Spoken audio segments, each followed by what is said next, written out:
सोमवार को बड़ी संख्या में अफीम किसान कलेक्टोरेट पहुंचे और सीपीएस पद्धति समाप्त करने और अफीम किसानों के काटे गए पट्टों को बहाल करने की मांग को लेकर जमकर प्रदर्शन कर ज्ञापन सौंपा। इसके साथ ही किसानों ने नारकोटिक्स विभाग में भी ज्ञापन सौंपा और अपनी मांगें रखी। किसानों ने अफीम खेती को निजी कंपनियों को सौंपने के फैसले पर भी आक्रोश जताया और नारेबाजी की। भारतीय किसान संघर्ष समिति के संयुक्त तत्वावधान में राजस्थान और मध्य प्रदेश के किसान एकजुट होकर कलेक्टोरेट पहुंचे और प्रधानमंत्री और केंद्रीय वित्त एवं राजस्व मंत्री के नाम नायब तहसीलदार कविता कडेला को ज्ञापन सौंपा और अपनी मांगें रखी। भारतीय किसान संघर्ष समिति के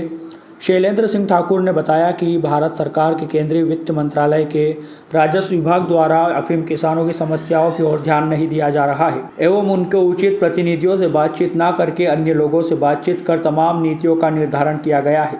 जिससे अफीम की खेती कर रहे किसानों को बहुत मुश्किलों का सामना करना पड़ रहा है। साथ ही भारत सरकार द्वारा अफीम के क्षेत्र में नई लागू सीपीएस पद्धति से अफीम की खेती कर रहे किसान संतुष्ट नहीं है। इस सेक्टर में अफीम प्रसंस्करण का कार्य प्राइवेट कंपनी को सौंप दिया गया है। इससे सीपीएस पद्धति के खेती करने के संबंध में ठेका पद्धति एवं प्राइवेट कंपनियों से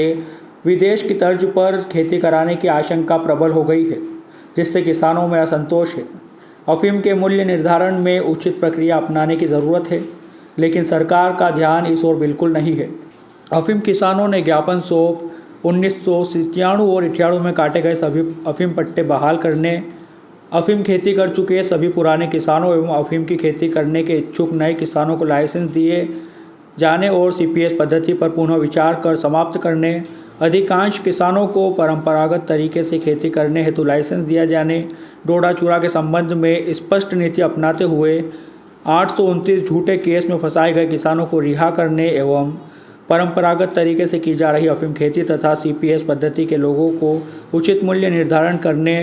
अफीम को निजी कंपनियों के हाथ में जाने से हर हाल में रोकने सहित अनेक मांगें सरकार के समक्ष रखी है। इस मौके पर कांग्रेस नेत्री मधु बंसल, समिति संरक्षक मांगीलाल मेघवाल, गुणवंत लाल राठौर, राधा किशन, पुष्कर माली, गणपत लाल, परशुराम बाटीदार, बाबूलाल, कारूलाल, भेरूलाल सहित अनेक अफीम किसान मौजूद थे। देखिए, संयुक्त अफीम किसान मोर्चा के बैनर तले सभी किसान संगठनों ने एकत्र होकर यह ज्ञापन आज प्रधानमंत्री, वित्त मंत्री, वित्त राजस्व मंत्री के नाम से सौंपा है कलेक्टर के माध्यम से, जिसमें हम लोगों ने डिमांड की है कि जो सीपीएस पद्धति है इसको अविलंब समाप्त किया जाए और पुरानी जो परंपरागत तरीके से खेती की जाती थी उस तरीके से खेती की जाए, उसी आधार पे लाइसेंस दिए जाए।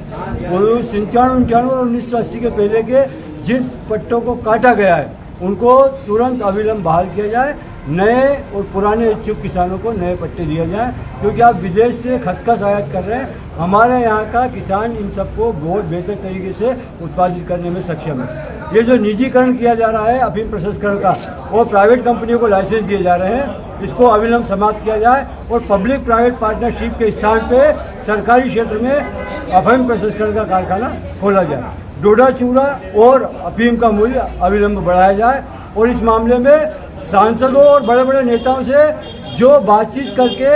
अफीम निर्धारण की नीति का निर्धारण किया जाता है उसके स्थान पे संयुक्त अफीम किसान मोर्चा के 21 सदस्यीय प्रतिनिधिमंडल से बातचीत करके नई अफीम नीति का निर्धारण किया जाए।